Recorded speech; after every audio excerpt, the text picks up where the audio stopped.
Hello, everybody. Thank you for coming. This class, I don't usually do at events because it's kind of messy and it's tough to find a space to do the cleanup properly. But I decided to offer it now so that people could get an overview of what's involved in making your own paint from gouache paint from pigments, as well as get an idea of the financial commitment. So I'm going to try to share my handout if I can figure out where the chat window is. And I have no clue where the chat window is. Where chat? There it is. Let me just upload that. And the handout is the same as the slides I'm showing during the class. Documents.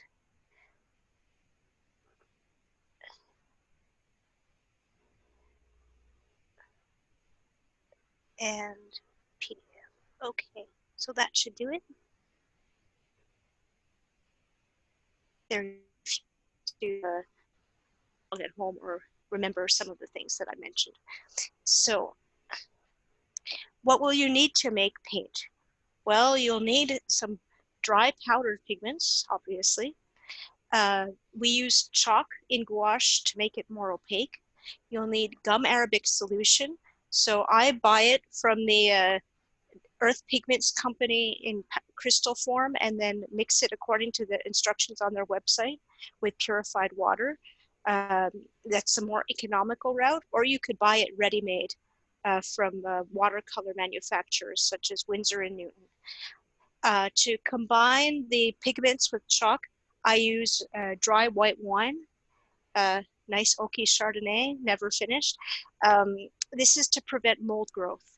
You can use purified water, but when I used purified water, I found that sometimes the paints would get moldy, which isn't the end of the world. All you have to do is scrape the mold off, but it's kind of distasteful. So now I use wine, and I haven't had that problem since. You could also probably use a vinegar for the same purpose.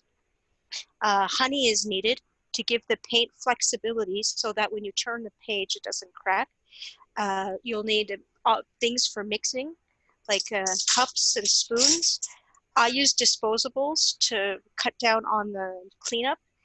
You don't have to do that, but if you do use reusable items, make sure you never use them for food. Never mix your paint supplies with your food supplies. And you'll also need containers to store the paint when it's finished. I use little plastic cosmetic containers from Amazon. You can get a box of 50 for $6 to $8, depending on the color. For some reason, the transparent ones are the most expensive and the ones with the colored cap are the least. I'm not certain why, but they're extremely convenient. Oh, and I forgot to mention, if you have any questions, feel free to stop me at the time. So you'll also need some equipment. You'll need to grind the paints into the binder, which is the gum arabic solution, and you can use a professional looking Muler set. These go for $75 to $80 depending on the source. You'll need a solid glass, we prefer to use glass base for the grinding. You'll need a palette knife to scrape up the paint that you make and put into the container, and you'll need a scale to measure things by weight. Combining things by weight is much more reliable than combining them by volume. Now, just to give you an idea of alternatives that don't cost $80, when I started, I used a flat-bottomed shot glass instead of a Muller. This costs 35 cents from the secondhand shop, and it works perfectly well. And I've used it enough that I sort of scratched up the bottom. Scratching up the bottom is better because you get a better grip on the pigments and you're able to mix more efficiently. And instead of a professional Muller glass slab, I got a set of glass cutting boards on Amazon, 4 for $20, so individually $5 each, and it's well scratched up. So other alternatives include a glass from an inexpensive picture frame. The cheapest 11 by 14 picture frame at Michael's is $7, and it does go on sale for half price on occasion. So that would bring the cost of your glass down to $3.50. So these are worth considering. And also you could go to a tile shop and see if you could get a ceramic tile that's been damaged at a discount. So there's no need to pay $80 for the equipment. Any questions so far? No? Okay, I'm carrying on. So what pigments were available in period? Well, books such as Il Libro dell'Arte by Cennini mention quite a large variety of pigments. The book starts with blacks, which are mostly organic in nature, such as burnt vine twigs, burnt almond shells, peach stones, lamp soot, or a unspecified soft black stone. There's also black iron oxide, which has been used since prehistoric times, although not specifically mentioned in that book. Reds, also a variety of sources. For example, vermilion or cinnabar, which are toxic. Red lead, which is heated white lead, which is also toxic. One of my favorites is hematite, which is a red iron oxide or rust, which is the most abundant mineral on the surface of the earth. You could make a red lake from a dye pot, such as madder, precipitating the pigment out of the dye with alum, and various red earths, such as this Venetian red, where probably the majority of the red pigment in here is hematite based, mixed with other colored earths.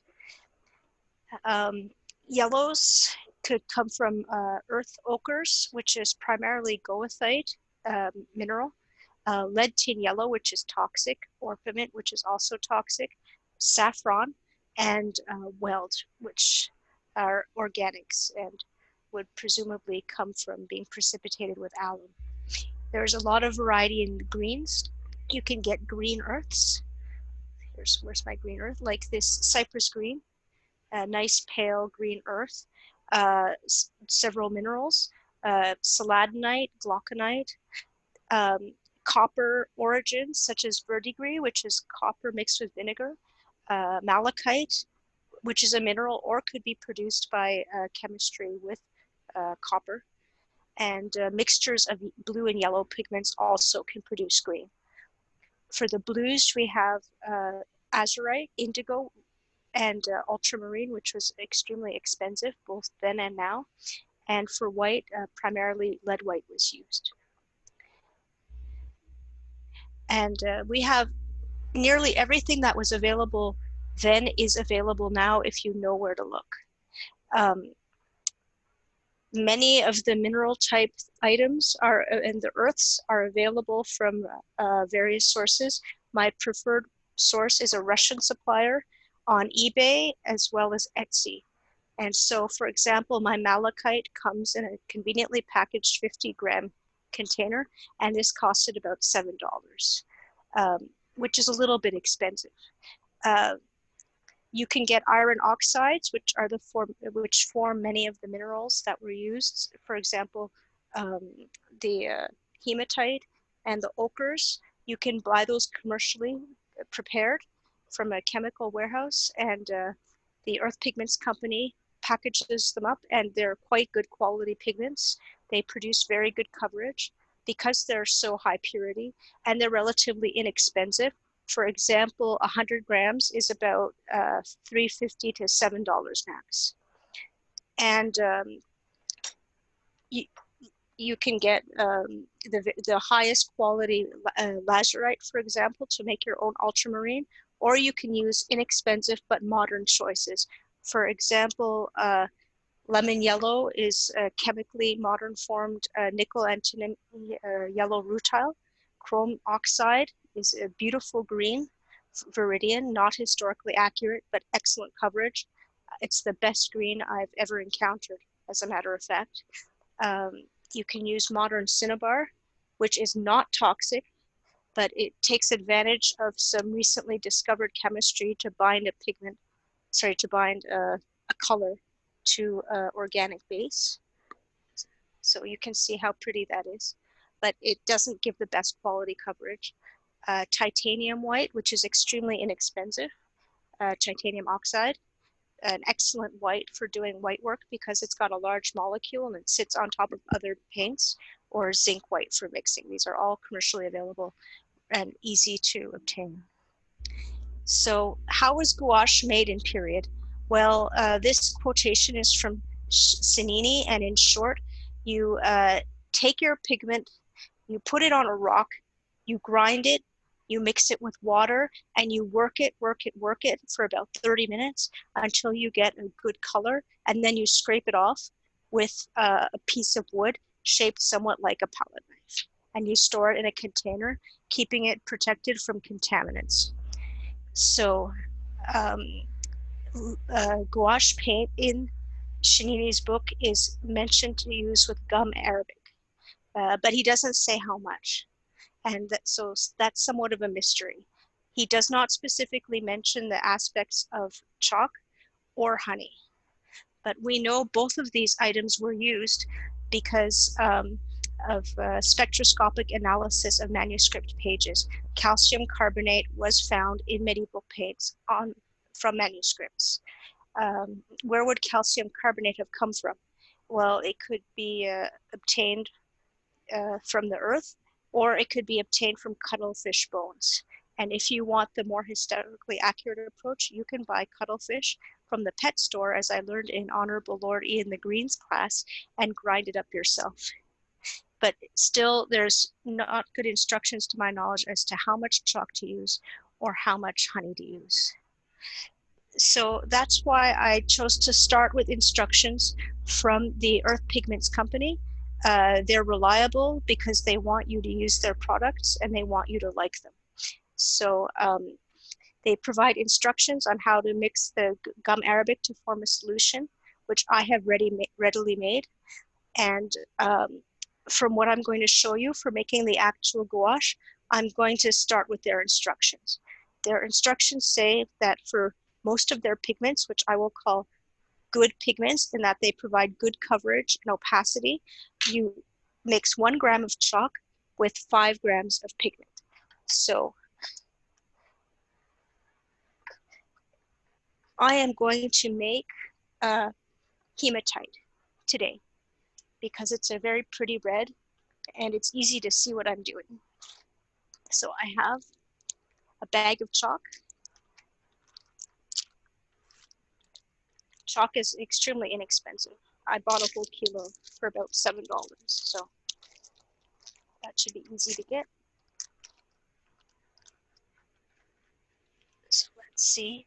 I need to tare my scale, which I didn't do. So 1 gram.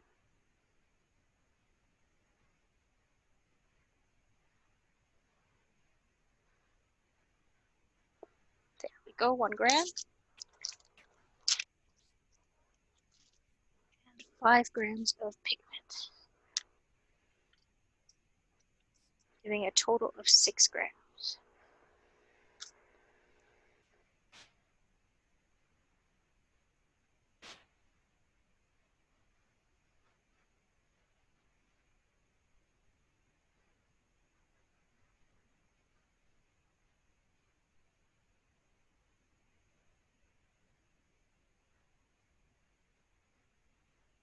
Oops, went a little bit over. Close enough. And so things generally work better if you mix dry with dry and wet with wet. So in order to combine the chalk with the pigment, you'll need a little bit of moisture, not a lot. So this is where the wine comes in. So instead of using purified water here, I use dry white wine, just a few drops at a time to get these to mix together. So I think you can see that. Oops. Just a few drops.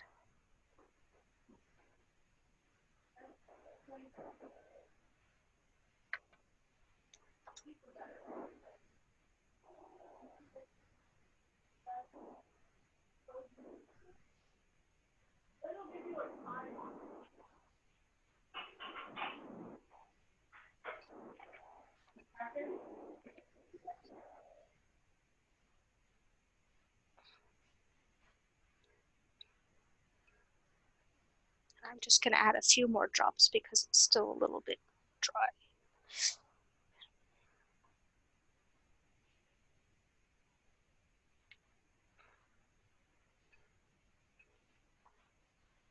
And note that if you add a little bit too much liquid at this stage, it's absolutely not a fatal error because the water will evaporate. You could just walk away for half an hour or make up a slightly runny paint and then allow it to evaporate in the container. I always use my gouache paint starting from dry, so I allow it to dry out in the small container and wet it up as I use it, much like a watercolor paint. So I think that this is looking pretty good. A little bit more moisture, I think. Still looks kind of dry.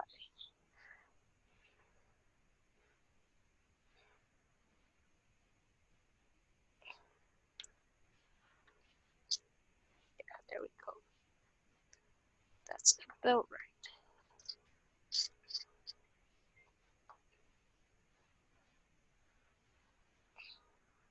And it looks like the chalk is well blended with the pigment, and it's all sticking to the bottom of my container, my Muller shot glass. So I'll just scrape that off. And then we can make the gum arabic solution with honey. So the instructions for that is 2 grams of honey with 4 grams gum arabic solution.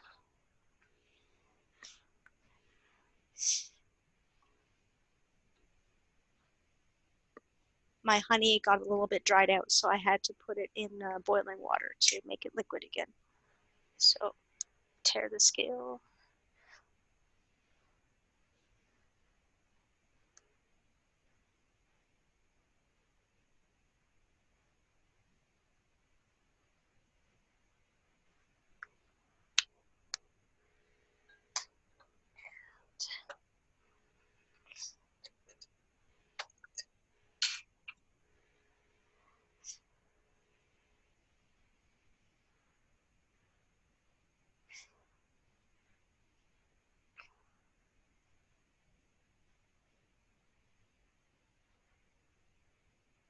There we go, 6 grams.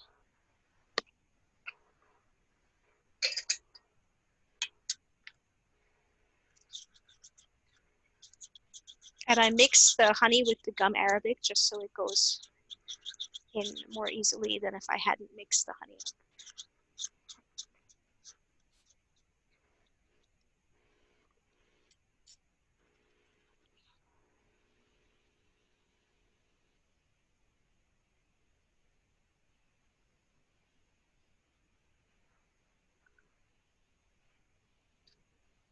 So can you see that? Is the gum arabic kind of wants to travel everywhere. So with the Muller, I try to bring it back towards the center and combine it with the paste of the pigment and the chalk.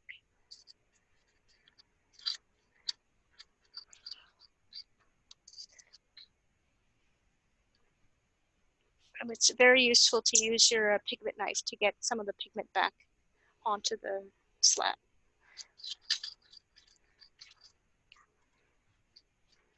So this step is a little bit messy and it can take a while. So you're basically finished when you're satisfied that all of your pigment is combined with the gum arabic solution and it's no longer lumpy.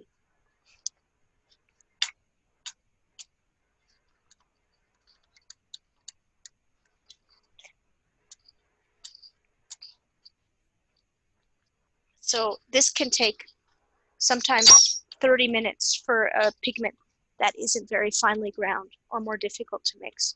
How well the pigment mixes with the binder can depend on some things, including how hydrophobic or hygroscopic it is.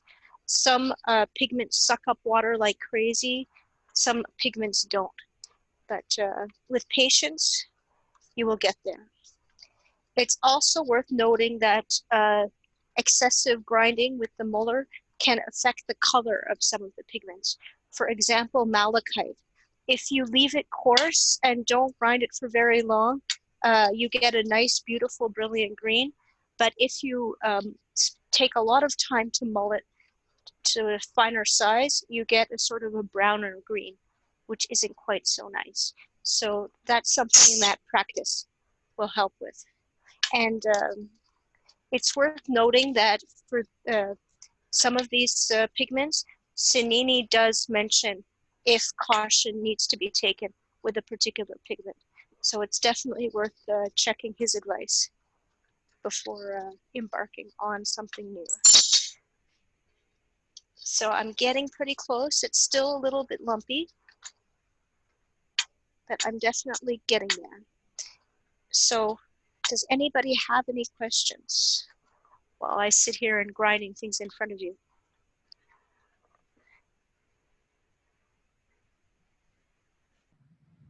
Going to check the chat. There is a question asking, is temperature of working area an issue? I haven't had problems with temperature of working area. I've done it in the winter, I've done it in the summer. This is an older house. The heating and the air conditioning aren't always as amazing as they would be in a newer house. I haven't had any problems or noticed any variations in the process. Have you seen the humidity affect anything? Yes, humidity does affect the hygroscopic pigments because they suck up the atmospheric moisture. So then you'll want to add less wine or purified water when you're starting to moisten it up, and it'll take longer for it to dry out. But it's not going to ruin anything, a higher daytime humidity. It just means you need to wait a little longer. But I'm fairly fortunate because I live in a very dry part of Texas, so things dry out incredibly quickly. I can see that someone in the Houston area might have a little bit more trouble.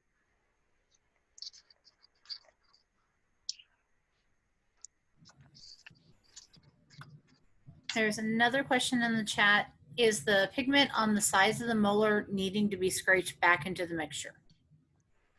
I'm sorry, could you please repeat that question? I had you drop out. Okay. Is the pigment on the sides of the molar needing to be scraped back into the mixture? Yes, yes, and that's what I'm doing now.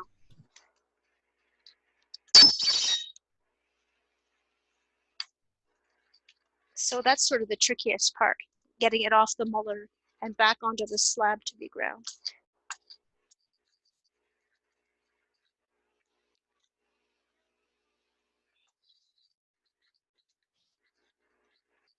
That's where all my fresh lumps are coming from, off the molar.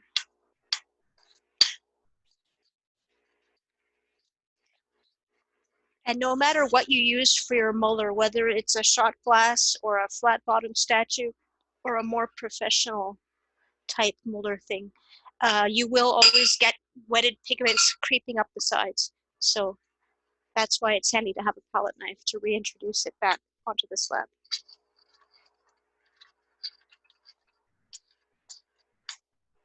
And I think that this is looking pretty good.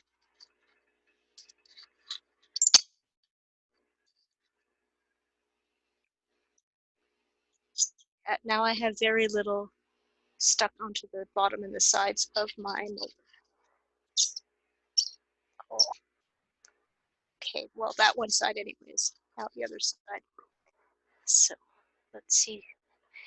And this is my last slide. So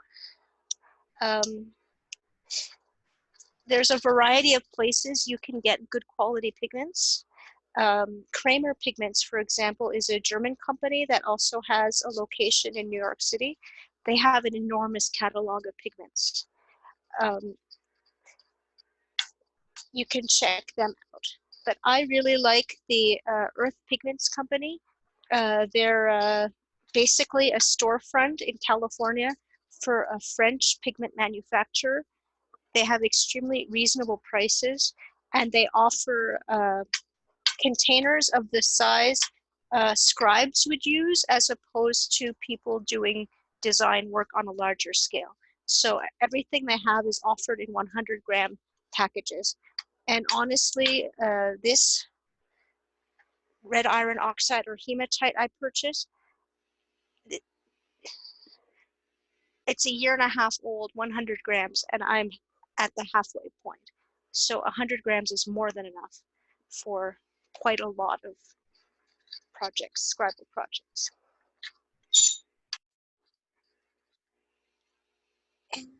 There are some comments in the chat. Somebody posted there is a YouTube channel that is nothing but videos of a lady making watercolor paint, same as gouache, but without chalk, via this method. Some have music and are just visual, and in some she talks about how to do it. And the channel is called Arlie Bean. And then there was also a suggestion for the pigment company you mentioned of Kramer, and there is a link in the chat to them. Thank you for sharing the information.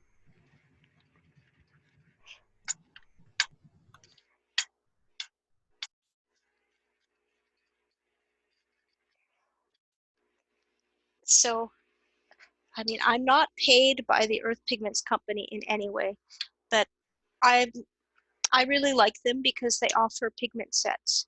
So you don't have to think too hard what red do I get, what black do I get, what brown do I get. I bought their oxides pigment set full palette for $30. That was very reasonably priced, and it offers an additional discount over buying each one individually. So now I'm putting the paint away for storage.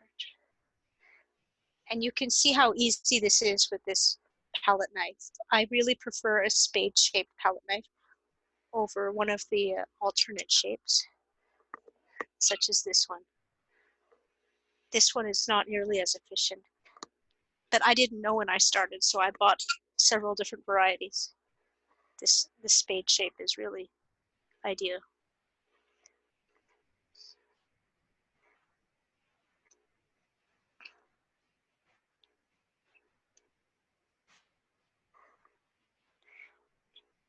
And you can see that it doesn't take too long to do. So I could make another color if y'all like, because I mean, this is an extremely straightforward process.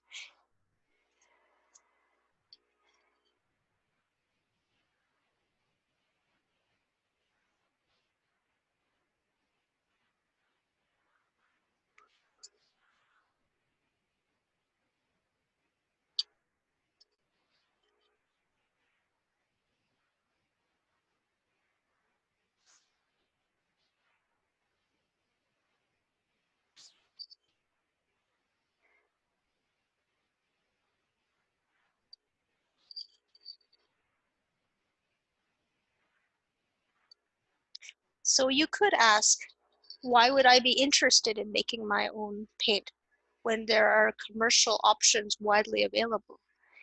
And I think one compelling reason is about the price. If you buy a tube of professional quality gouache, a tube is about 10 grams and costs about $14. Whereas the pigment, for most of the time, 100 grams is less than $14. So you will be able to make 10 times more for the same base price of the pigment. So I think that's not a terrible reason. And also, you have much more control over the process. I gave you some quick instructions for a good quality pigment, such as hematite, and for a more difficult pigment, such as the cinnabar. It's slightly transparent, so I suggested increasing the chalk content relative to the pigment. But this is something that you can continuously adapt for yourself. So if you thought, okay, it's still too transparent, so then you could try to put in yet more chalk or more pigment to try to counteract that transparency. We do have some more comments in the chat. Some questions. What is the shelf life of the finished product? Does it vary with the material it is made from? Are the colors made from these ingredients relatively color fast? Okay, shelf life. Once it's dry, it should last indefinitely.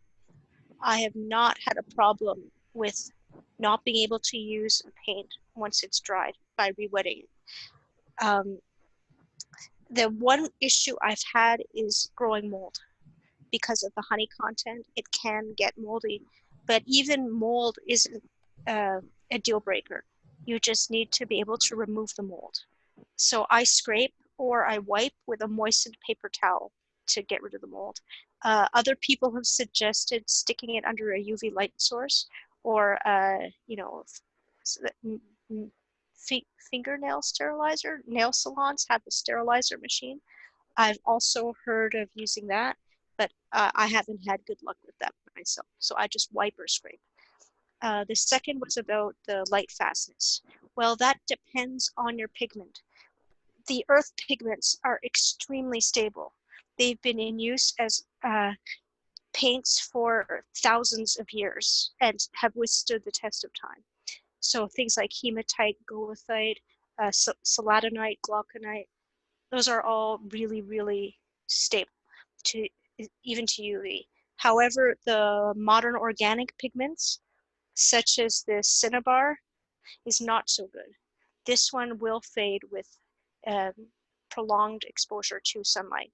Most pigment manufacturers should warn you of this.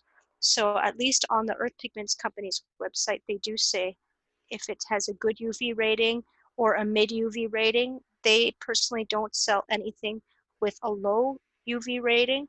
I'm pretty sure Kramer provides the same quality of information on their pigments. And you have another question of, which is better, storing the paint in glass jars or plastic? Well, I've never used glass simply due to lack of availability. It's just easier to get plastics and they're less breakable. So I don't really know with glass. I don't think it should make a big difference because neither glass nor this plastic are reactive. I would not use metal. Ceramic would be a good choice. Uh, some scribes like to use a more historically accurate way of storing in seashells. Also not a bad choice. I've tried seashells, but I found it to be a little too messy for my liking. And then you have another question of, how is the fading of scrolls painted with self-made paints versus commercial paints? I honestly don't know because I haven't received the feedback on that. I think that counts on everybody who receives a scroll to frame it and put it on their wall. But I don't imagine it would be much different because the commercial paints start with a pigment anyways. It's just a question of which pigment. Ultramarine, like if you buy ultramarine from Winsor and Newton, it uses the same artificial pigment as the stuff from the Earth Pigments Company, so I wouldn't expect it to behave long-term any differently. And you have one last question in the chat.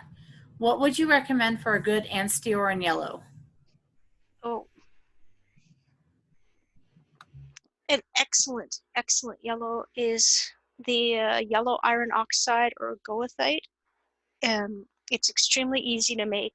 It's very strong. It has extremely good coverage.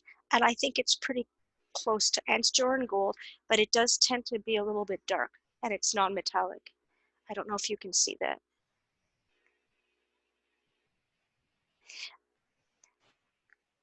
I find that lemon yellow, which I don't have here to show, is too bright and too pale and not gold enough. I've also been working on making metallic gold gouache from mica powder.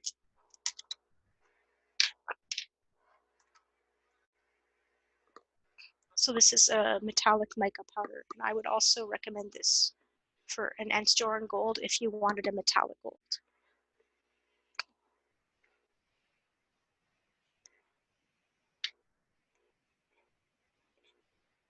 So we still have time, so I'm going to make up some Majestic Gold.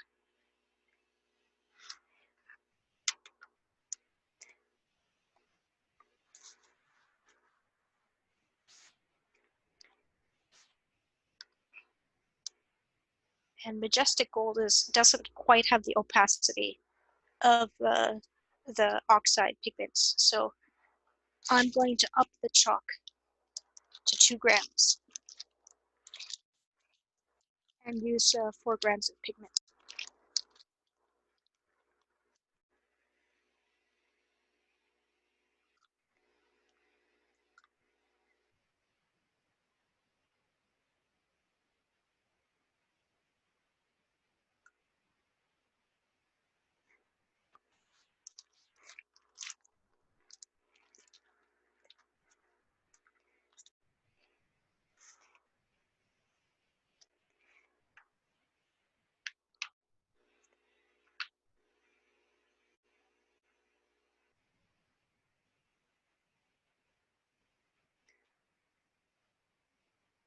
Any other questions or comments?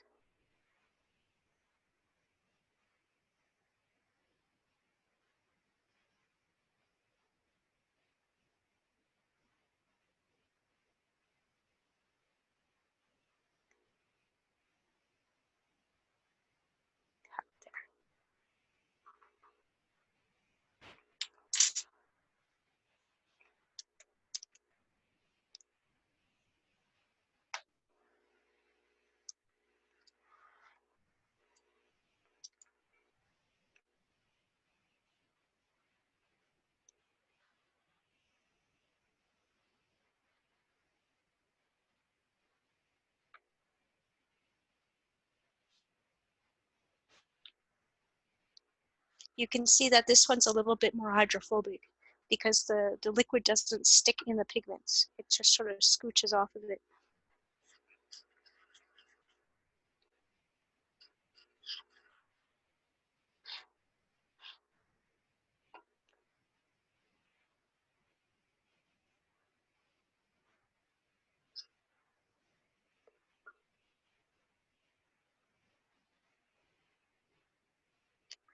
I'm going to take a moment here to address potential toxicity. Be sure to carefully inspect your source's website for toxicity information. Some things are widely known to be toxic, such as lead-based paints, but other things, it's not so widely known, like the cadmiums. They are toxic, and they are commercially produced and sold. So I strongly recommend to thoroughly read all documentation associated with a pigment prior to purchasing and handling it. The earth pigments are generally non-toxic, as are everything on the Earth Pigments Company website, entirely non-toxic.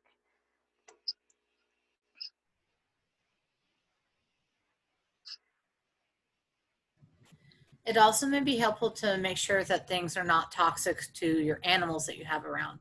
Because while it might not be toxic to human, it might be to a cat who would be curious when you're making paint. That's an excellent point. Luckily, my peanut takes no interest whatsoever in this, but I could see that with cats, it could be more problematic. There is one optional ingredient for this manufacturer, which I have chosen to leave out. It's glycerin. It keeps the paints moister for longer, but seeing as I dry out my paints, I don't really see this as a benefit, so I omit it. And I vaguely recall that glycerin is toxic to cats, but I could be wrong on that. So someone please correct me if I'm wrong.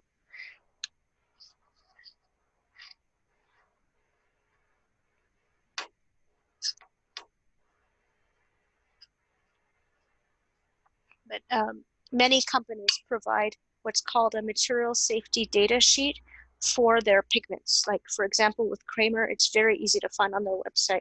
So I strongly recommend reviewing the material safety data sheets.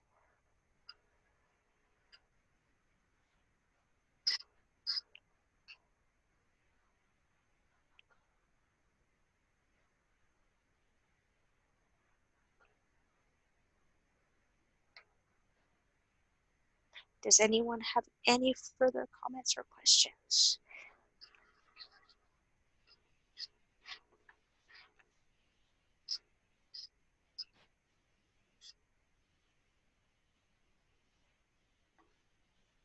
you can see that I'm having a much tougher time pasting this one up as I did with the red iron oxide.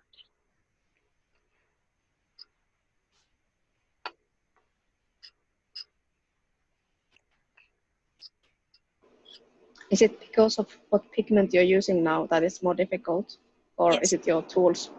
It's the pigment. This is a mica powder called Majestic Gold.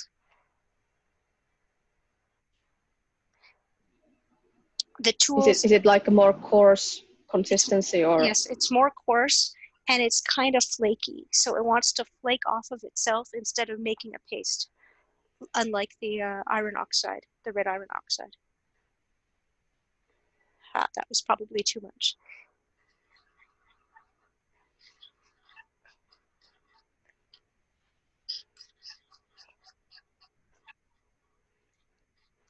But I was motivated to try to make a mica gouache because I haven't really been very happy with the commercial gold gouaches. I find that when you wet them up, the gold powders kind of fall out of the solution easily. So it's very difficult to get a single consistent coat of commercial gold gouache on paper. And so I figured, you know, how bad could mine possibly be? And this one turns out to be pretty good with the amount of chalk I've added, which is 2 grams of chalk to 4 grams of pigment. I can get a consistent coat with 1 layer. So I declared that a victory.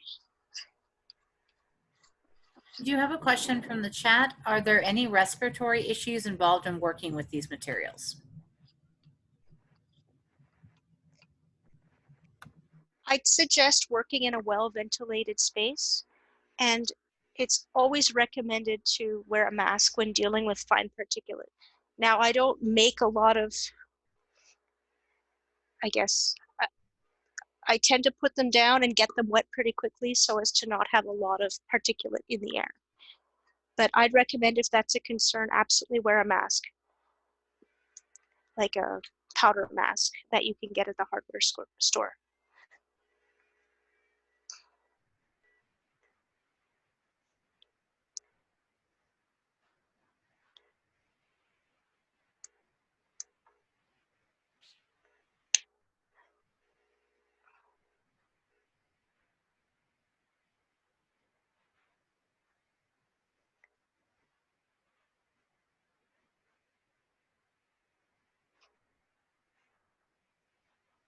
So I've declared this moist enough to start adding the gum arabic solution.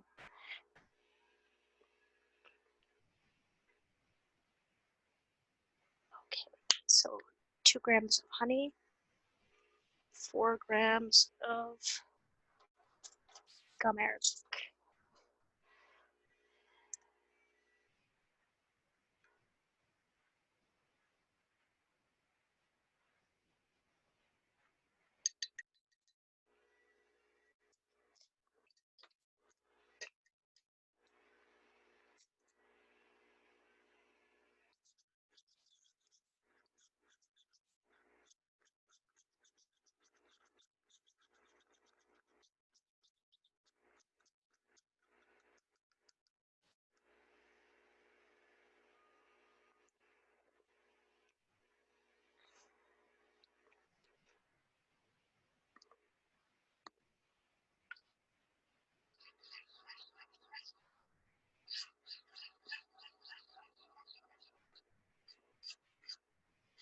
So you can see how relaxing this process is and how it would make a cool video to just grind paint.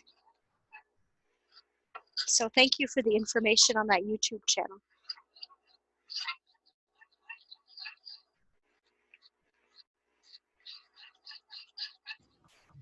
Any other questions? Paint several times. It is relaxing to just watch you make the paint.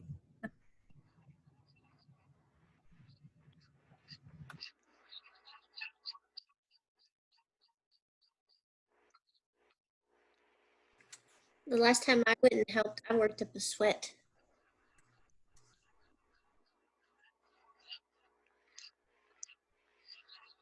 Well, I think that it gets easier with practice. You know, the first time I did it, I was sweating bricks too. But now that I've done it many times, it's like, it's relaxing. You know, you just know when you're done that you don't feel the lumps. Everything looks good.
I don't know if y'all can see, but it's still lumpy in some places.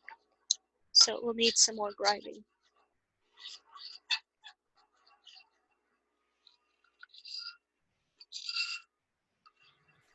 I've got another comment from the chat. Have you got any experience with gold or bronze powders that you mix with medium to get paint? I once tried one, but it was awful and eventually dried into little clay plate I was using, and I cannot get it to wash off anymore.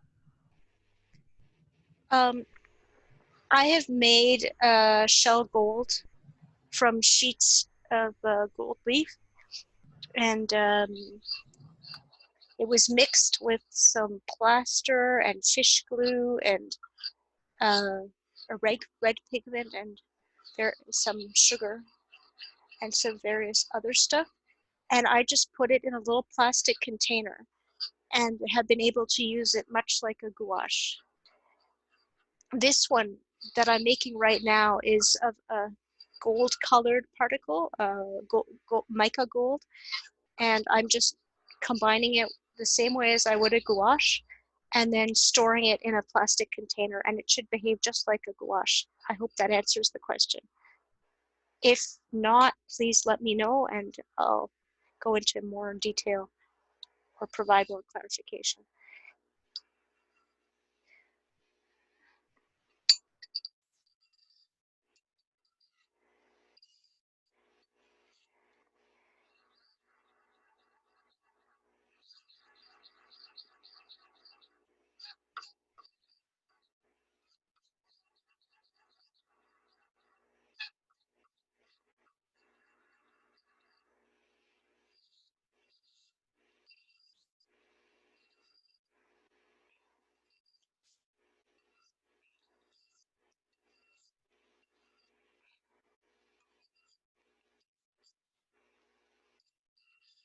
So in my opinion, this one looks pretty good. It's not lumpy.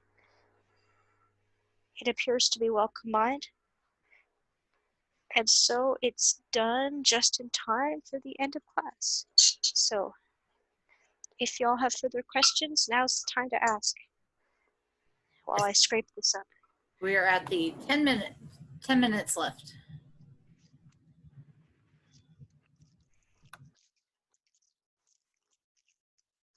Well, I hope that you all have gained some insight into this process and have some idea of the time and financial commitment required to make your own paint. And if you have any questions on that, please feel free to ask. You do have a question from the chat. Is it better to have much fluid or too little fluid while mixing pigments? It's better to have more fluid than less. Because if you don't have enough fluid to start with, you can't really combine things. And getting the lumps out is practically impossible, very, very difficult. Because the excess fluid can always evaporate away.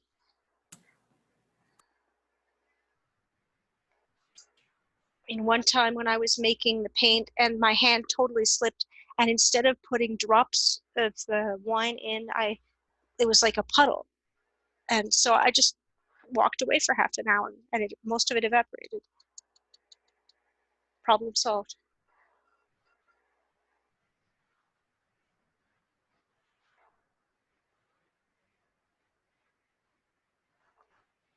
Can y'all see that?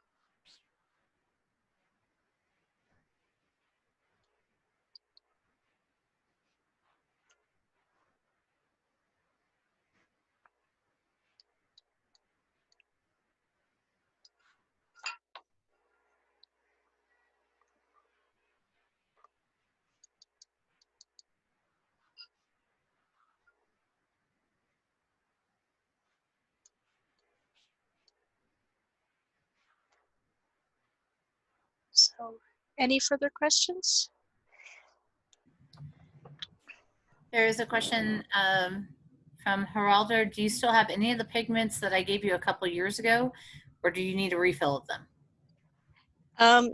I've actually started to obtain my own versions of them from the Earth Pigments company, but thank you very much for the kind offer.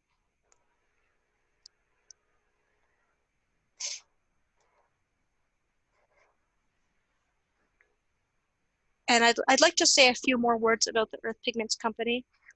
I don't think they started their catalog with the SCA scribe in mind. What they had was, I guess, French native pigments, as well as chemically made pigments like the iron oxides. These are laboratory produced or manufactured commercially. Now they've expanded their line to include earth pigments, like the natural umber, cypress green, and so on. So I think they've figured out that SCA scribes are interested in their materials and expand their catalog, which I think is very nice because I prefer to get everything in one place than go here and there.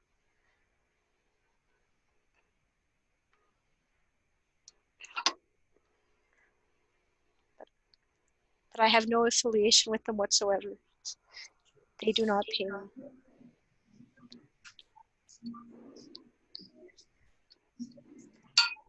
A question from the chat is, how do you clean the tools?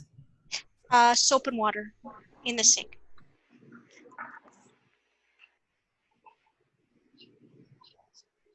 Dish soap is fine, hand soap is fine. I also have a dedicated sponge that never touches dishes or food preparation items. And I just put a squeeze of hand soap, like a soft soap on that, and just scrub everything down.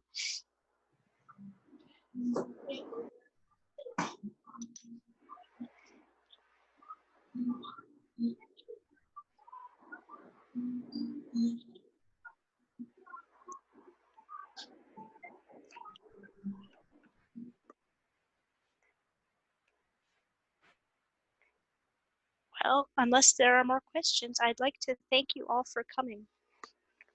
I hope you enjoyed your time here and that you came away with information that you didn't already have.